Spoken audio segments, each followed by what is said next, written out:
Hello, hello. It's Rachel Bell, host of Your Last Meal. And today we are going to re-air one of my favorite episodes with Ken Jennings of Jeopardy. It seemed like the perfect time to bring this episode back because it was recently announced that Ken Jennings and recent past guest Mayim Bialik are going to be sharing duties and hosting Jeopardy through the end of the year. Have you guys been following along with all the drama surrounding who is going to host Jeopardy? It is so juicy. I've been following it closely, and I'm so glad that Ken and Mayim are doing the job, at least for now. So enjoy this episode with Ken Jennings, and if you missed the one with Mayim Bialik, scroll back to April 29th of this year and check it out. Happy listening, and we'll be back with a fresh episode in just a couple weeks. Cairo, Seattle.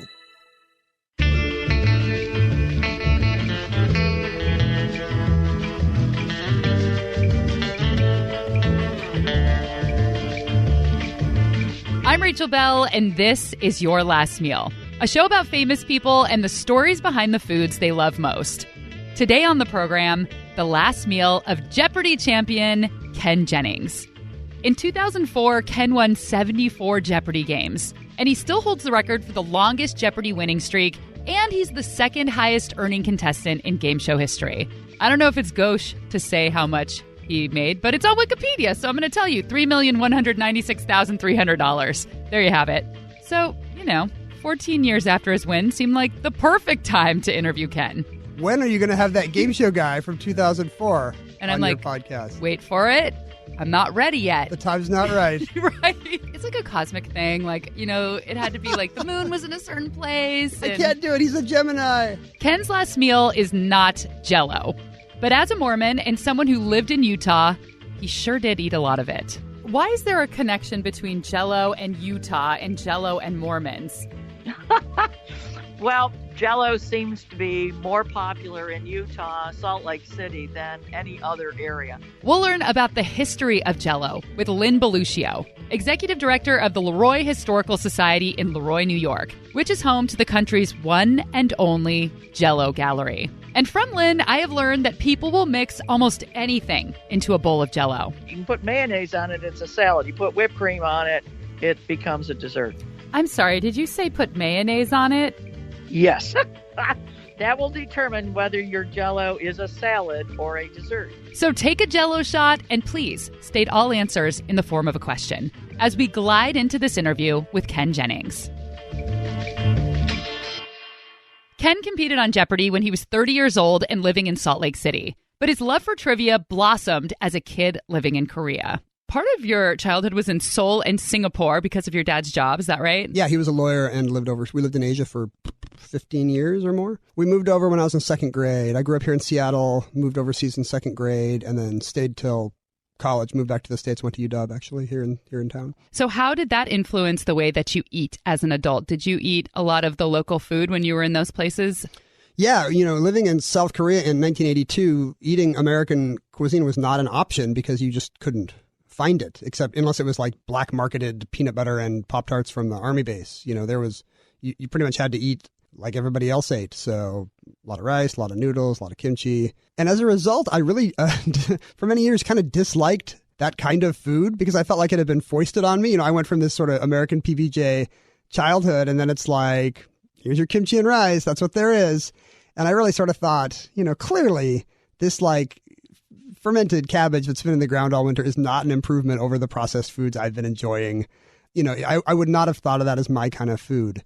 But as an adult, I've actually really come to like that kind of food, even though I never associate it with it's not comfort food for me at all.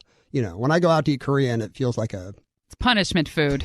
It's a grueling experience that I can barely make it through all the side dishes. No, it's a sort of an event food. It's experience food stuff for me. It does not remind me of home. What was your life like as a kid as far as trivia was concerned?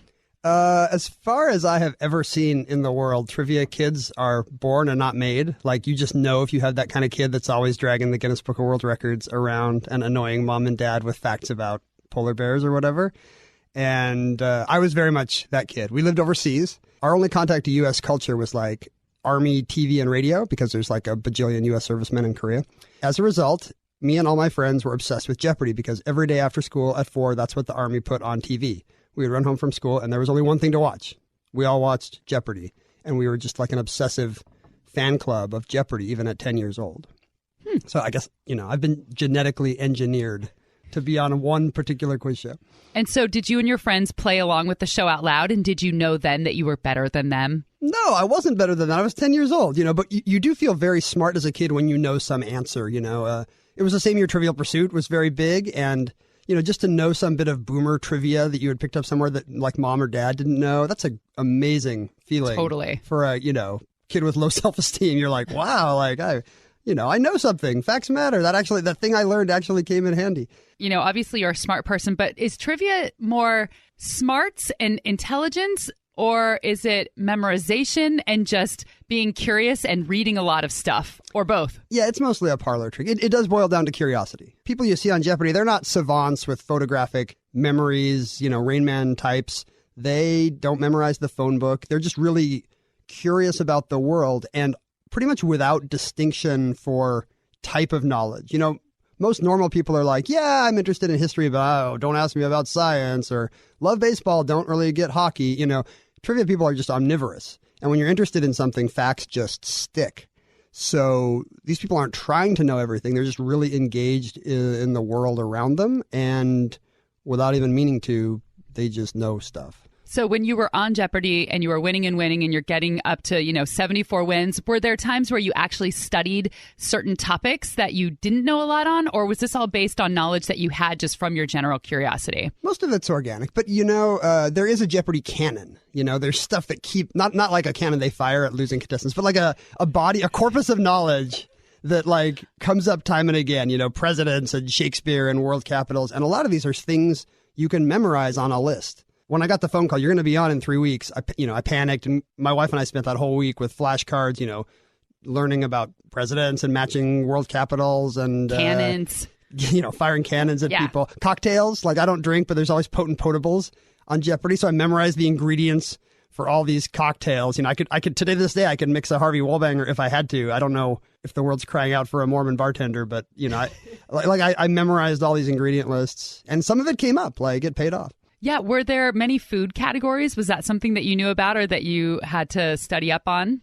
I was not a foodie at the time. I was poor. I was recently graduated college. I mean, not poor, but like, white person poor, like recently graduated college student, just starting at a computer job. And just like the low level caviar. Yeah, exactly. Like the cheap caviar. But Jeopardy does have a lot of food. Like it's, I think they like the idea that their brand is kind of a, cheat lifestyle kind of a thing. There's that funny little thing that Alex Trebek does where he walks down the line and he asks a question. You're supposed to get to know the contestant better, but it's always a little awkward and dorky. And you had to do that 74 times? 75 because there's a loss too. That's right. Well, we're not talking about that today. I appreciate We're not that. talking about As per that. my writer. That's right.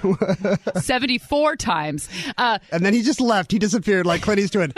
He walked away. Nobody knows what happened. There was a puff of smoke, though, when you left. So how did you come up with 74 little trivial conversations to have with Alex Trebek? What were you getting down to on like game 66, game 67?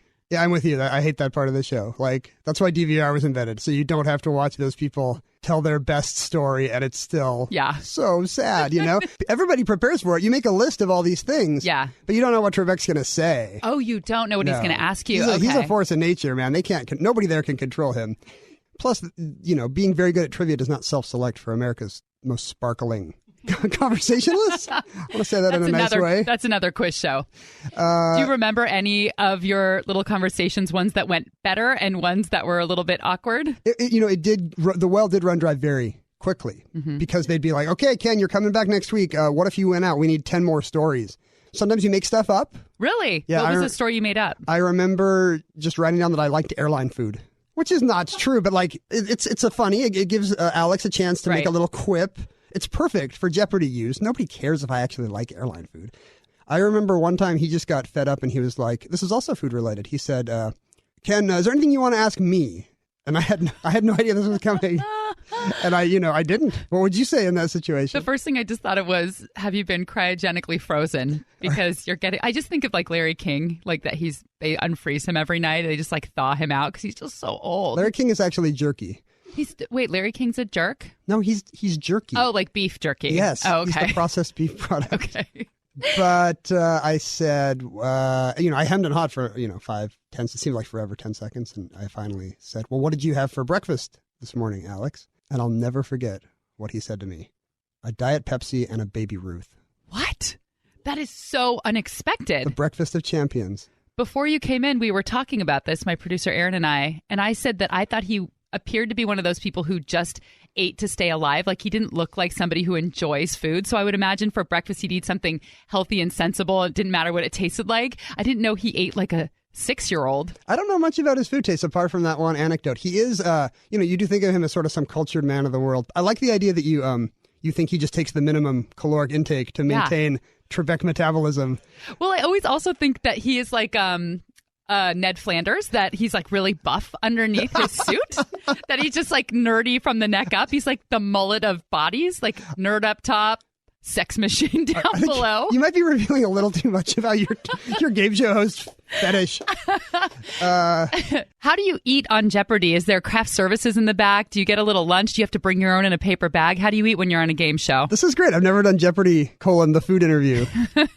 There is some pastry and fresh fruit in the dressing room. All the contestants are sort of sequestered like a jury for, 1950s quiz show scandal reasons. Yeah. It's still a felony to rig a game show. So there's... Is that true? Yeah, like if something untoward were to happen on Wheel of Fortune today, like people could go to jail. There could be congressional hearings again. Wow. It's not just like, Sony doesn't want to get sued. Like, it's a legal issue. So the contestants are all sequestered, and then if you survive till lunch, because you practice all morning, do orientation, you play in the afternoon, they do 5 shows, so it's like a full week in a day. And every time somebody loses, it pretty much is like a cannon. They just disappear, and like they'll call you an Uber. Bye. Half a croissant is all that's left of them. The people who have survived, people who have won or not played yet, get to go to lunch. So you go to the studio commissary where you have been given some chit for $15 worth of Sony Pictures food. And you might see, I've seen Seth Rogen like off sitting in the corner, Usually the big stars are not eating in the commissary. Okay. It's not a 1930s Warner Brothers tour. Was it like being in the cafeteria in elementary school? You have your tray and you're like, Seth, is anyone sitting here? It's pretty much like that, except you have to all sit together because otherwise there would be a congressional investigation. Now that we've whet your appetite with a little Jeopardy lunchroom talk, we're going to get to the main event, Ken Jennings' last meal. But we're going to do it right after this break.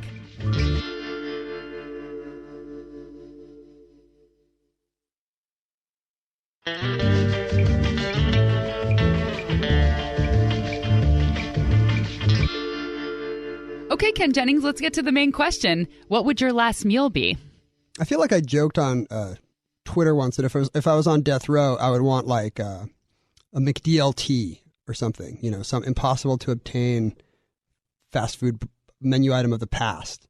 McBLT? McDLT. You don't know what the McDLT is? No. Am I thinking of the right thing? No, I know what a McDLT is. What's the D? McDonald's. Oh, yeah. Well, I thought... It doesn't have like dog meat in it or anything. It was a McDonald's gimmick of the 80s. You got me again. Perhaps I was outwitted again. Perhaps you're too young. That's what I think. It was a McDonald's attempt at sort of a nicer burger, which was served with the lettuce and tomato in a separate compartment. So the hot side would stay hot and the cold side would stay cold. Hey, you say you're getting tired of lettuce and tomato hamburgers that don't quite make it? Yeah! Then look at McDonald's new McDLT. I'm talking quarter pound of beef on the hot side. The new McDLT. Crisp lettuce and tomato on the cool side. The new McDLT. And just so everyone knows, that guy who is singing in this commercial is Jason Alexander, who played George Costanza on Seinfeld. He is singing and dancing in a McDonald's ad. Okay, back to Ken. I'm sure it's a terrible burger, but I just thought it would delay the execution because there's no way they can track down a McDLT. Like, I'm going to be good for, weeks or months or whatever. Years. But I don't think the premise of your show revolves around my execution, right? You're not asking people what they would want from a penal system. I try not to. I always say people can interpret however they want because some people think of it that way. Some people are fixated about being executed by the state. Actually, you know what? I would say that my more intelligent guess, not to say the others aren't intelligent, but the people that are known for their intellect, like Neil deGrasse Tyson and the writer Mary Roach, both focused on if they were executed and how to extend their lives. So that seems to be a smart person things That's to just do. the universe we live in, the America we live in today. All smart people expect to be rounded up and killed at any moment. You know too much. If there's no, Green Mile at the end of this story, It's supposed to kind of boil down to what you love the most and what's most important to you. I'd probably say barbecue. Has anybody done barbecue? No one has done barbecue. Really? Yeah. I had my wife's a big fan of this podcast, and I had her at one point, like a month ago, run down the things that people had done, so I wouldn't duplicate. She's just reading through on her app. She's just telling me, corn dogs, whatever they are. I'm sure corn dogs was not one of them. And No, it was not. And I didn't remember barbecue, but that was a few months ago. Right. So I'm the first in on barbecue? Yeah, you're the first in on barbecue. I think that would be it. And I say that at the risk of seeming like a barbecue guy, which is about the furthest thing from my self-conception. You do have barbecue sauce all over your face right now. And you are eating a gigantic thing of ribs right now while we're talking. It's super rude. I can smell the baked beans in your pocket. It's, I just think, it's sort of there's a specific kind of guy who says Q and has fights about Carolina or Memphis, or I don't even know what the things are. It just strikes me as kind of the worst kind of connoisseur culture to be into something so like dad-like as slow-cooked meats, and to have very strong dogmatic opinions about how Kansas City is doing it wrong or whatever. So I would say I have nothing to do with that kind of barbecue culture. Okay, so you're not a barbecue culture person, but you like the taste. I just like to eat it like a lot, as much as possible. Okay. Well, I know you just said that you don't really want to debate the different regions, but is there a particular region that you like that style of sauce best? Yeah. Again, this is getting into the whole like, there's too much vinegar in North Carolina, but not South Carolina or whatever. But you don't have to be mad about it. You can just have like a gentle opinion. A mild preference? Yeah. Oh, if that's okay. Texas or Kansas City? I would say, like, I kind of like that. I like on the sweetish side, which I think is not the in the know thing to want. And I don't want, like, I don't want it slathered in sauce. Like, I'm not at, Applebee's or something. That's not where you want to have barbecue right, for your last meal. I'm okay with a dry rub or something. Okay. I'm fine with that. I prefer ribs, and I think maybe like if I was one of these guys, I'd like brisket instead. I don't know. Do you like pork ribs or beef ribs better? I think pork. And I don't really know if there's a reason. Maybe they're like fattier. It's probably worse for you, maybe, or... I like them better. I like the taste of pork better, and they're kind of juicier. They are and juicier. Then the beef ones are like Flintstonian sometimes, right. So it's like a little much. Flintstonian. Yeah, exactly. You're like, how do I even... And yeah, you feel embarrassed when they serve the thing on the plate and it goes over the edge of the plate. That is embarrassing. Yeah, it's like American excess. Right. No, I'm with you on the pork. And I think it does sort of falls off the bone better. Pork often, you slow cook pork and it's unctuous. Yeah. Like an ointment?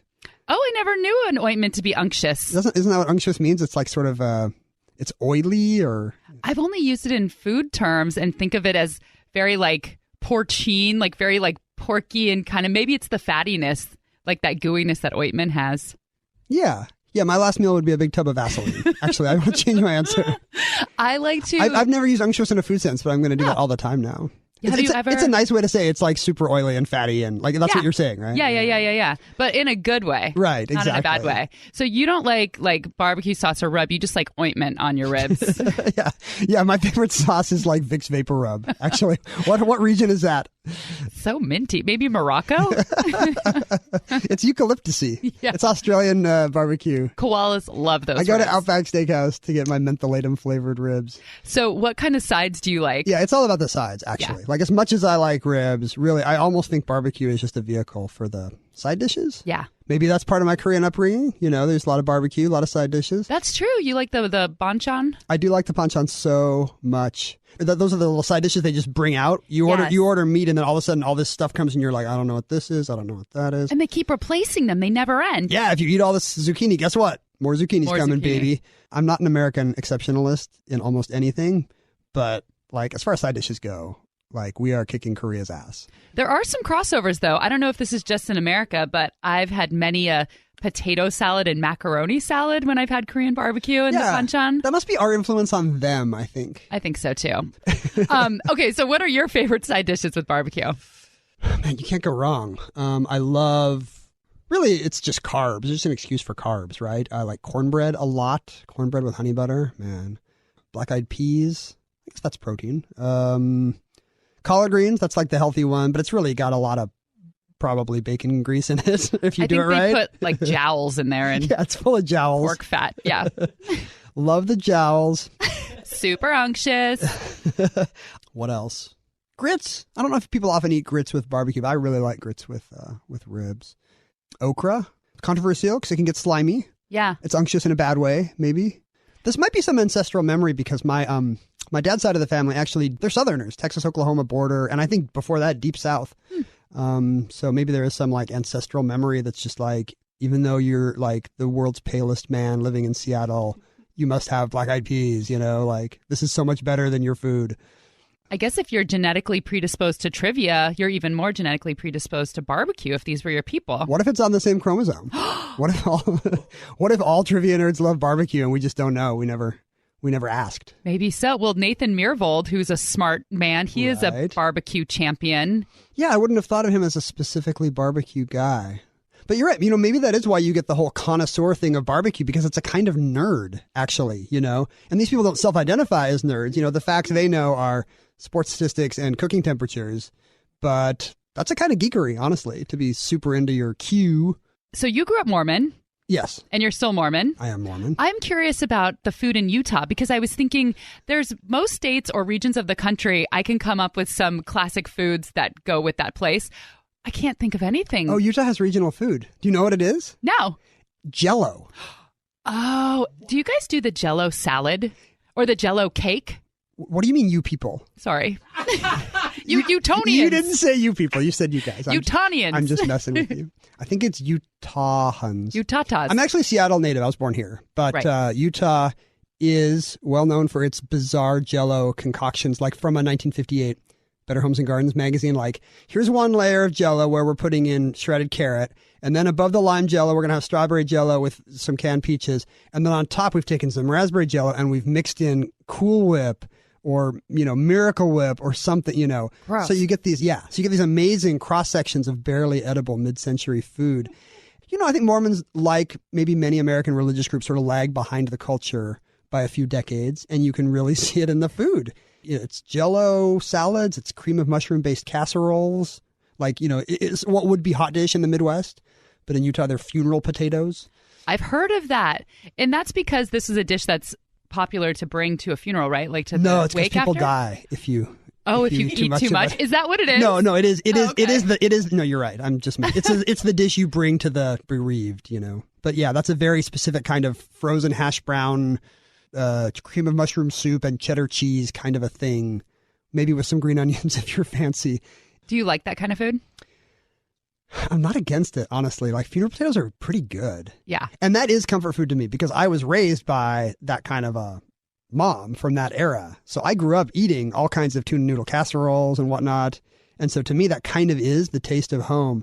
Your whole life is really determined by what you imprint on at age 3 or something, I think. I think so, too. My mom makes a Jell-O that has, I'm going to get this wrong, but it's like black cherry Jell-O with cubes of cream cheese, slivered almonds, and like some kind of canned cherry, and then like some Dr. Pepper or something in it, like some kind of soda. Like mixed in, or she just pours it over the whole thing. Yeah, it's like and then lights it on fire. Yeah, as she's plating it. No, it's you put it in the mix so it hardens in with the Jell-O, and it's that one actually doesn't sound so bad to me. I eat it every Thanksgiving. To me, it's like the taste of home. Wow, she still makes it. She still makes it, but now that I've left the house once or twice, I am aware that that's kind of an odd idea. That's an odd family tradition. If you think that cream cheese and carrots in a Jell-O mold is gross, wait till you hear some of the other old-timey Jell-O recipes from the executive director of the Jell-O Gallery in Leroy, New York, which is where Jell-O was born. We'll be right back.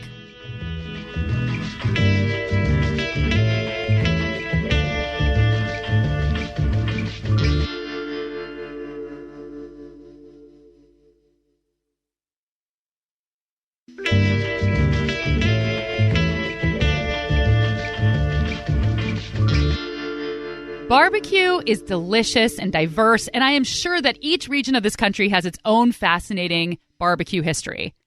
But Jell-O jiggles. So I don't know. It seemed kind of like a no-brainer to focus this episode on the iconic brand of Jell-O.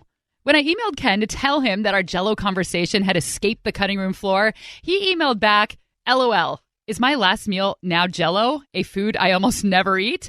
That's awesome.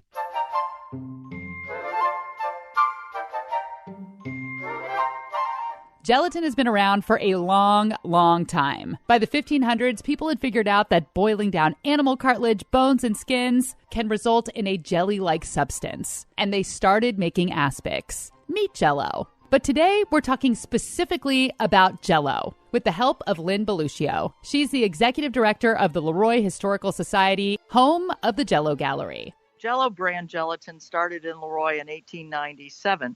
And it was a carpenter by the name of Pearl Bixby Waite who decided he was going to package this flavored sugared dessert under the name of Jell-O. They trademarked JELL-O. In 1899, the Genesee Pure Food Company acquired the rights to Jell-O, JELL-O, for $450. By 1906, gross sales of Jell-O almost reached $1 million. So in a few years, he was able to parlay his $450 investment into $1 million a year business.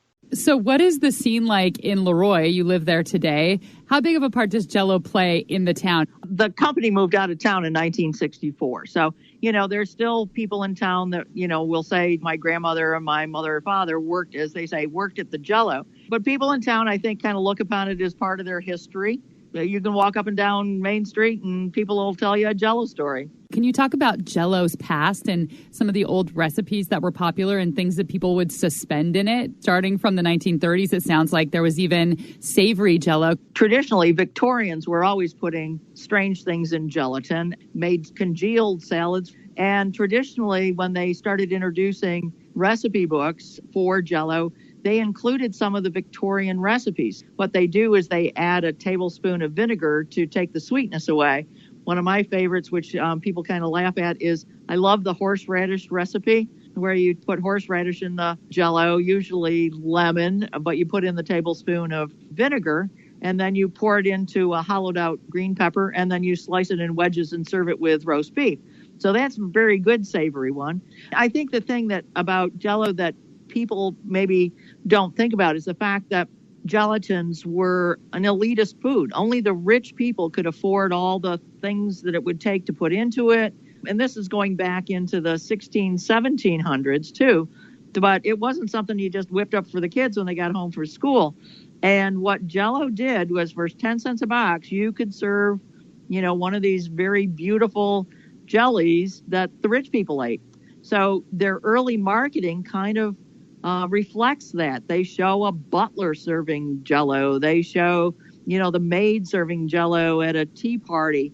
It's not until fairly recently, and I'm going to say until maybe the 1950s, that it becomes what we consider kids' food. We get a lot of calls at the museum thinking that we're a children's museum. In the 1950s, Jell-O introduced savory flavors like celery Jell-O, Italian salad, mixed vegetable, and seasoned tomato. Those flavors are long gone. They also had a root beer flavor, which sounds very good. Now, as Ken said earlier, Jell-O is the regional cuisine of Utah. Why is there a connection between Jell-O and Utah and Jell-O and Mormons? Well, Jell-O seems to be more popular in Utah, Salt Lake City, than any other area. When I was out in Salt Lake City for the Salt Lake City Olympics, I had a chance to talk with the lieutenant governor of Utah, Olene Walker. So I said to her, how come, you guys eat so much Jell-O? And she said, because we have large families and it's relatively inexpensive. If you're from the Midwest, most families have Jell-O food traditions. And it's so funny when people come into the museum and they kind of whisper and say, I really like Jell-O, or I use my grandmother's recipe, but they kind of whisper it to you. We know they're from the East Coast or the West Coast. People from the Midwest find that kind of strange. They just start blurting out all of their favorite family recipes. So it may be more American than apple pie. Did you tell me that they actually designated it the state food? It was the state snack. There was a group of students who decided they were going to petition the Utah legislature. They got enough signatures, and so Jell-O became the official state snack of Utah. And that was Ken Jennings' Last Meal. Ken co-hosts the podcast Omnibus. You can check that out. He's also written more than a dozen books for adults and children. You worked in tech, right? Yeah, I was a programmer, and I wasn't great, but, it was steady work. Did you enjoy quitting your job? I never actually quit. Every day I would call and tell my boss, hey, I'm going to have to play again tomorrow. Sorry, can you cover for me at the thing? And she'd be like, are you quitting? Are you calling to quit? And I'd be like, no. And she'd be like, how much have you won? And I'd be like, oh, it's like 1.8 million, And she'd be like, but you're not quitting. No.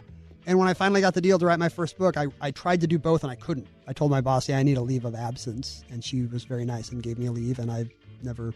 So you're still on it right now. Apparently. Yeah. I could just show up tomorrow and be like, hey, let's see if I still remember my JavaScript. Let's go. Where's my desk? Where is it? And had you always wanted to be a writer? Is this kind of a dream to get to do this now? It absolutely is. That's sort of the main thing Jeopardy did for me is, I was in this field where I was not particularly good at it. I really wanted to write. I've been an English major in college. And so the fact that I've lucked into this weird backdoor way to have a second act and be a writer and just write about stuff I think is funny or fun is unbelievable. People ask me how to do it, and I'm like, I don't know. Win on a game show for 6 months, I guess. I'm going to arrange to be on a game show for 182 days. So long that Alex gets tired of you, grandmas get tired of you, everybody gets tired of you. Then you can write your own ticket. The secret of my success. And of course, he'll be sharing duties with Mayim Bialik, hosting Jeopardy through the end of the year. Thanks so much to Executive Director of the Leroy Historical Society, Lynn Beluccio, who graciously took my call even though she was trying to get out the door to go tractor shopping. In 1997, somebody did a survey, and 97% of the American public knew what Jell-O was, but they didn't know who the President of the United States was.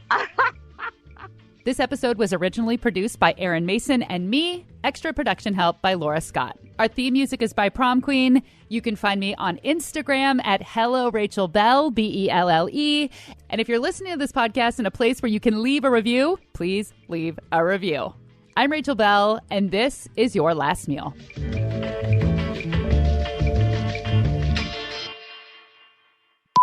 Blossom? Did someone say blossom?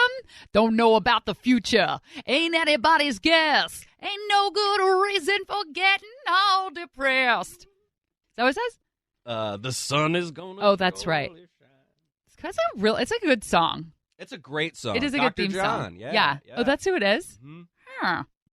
Hi, it's Rachel Bell, 2021, dropping in here to say how weird this is because this is the original blooper from the Ken Jennings episode, and this is the Blossom theme song, the show that Mayim Bialik was on, and now Mayim Bialik and Ken Jennings are hosting Jeopardy together.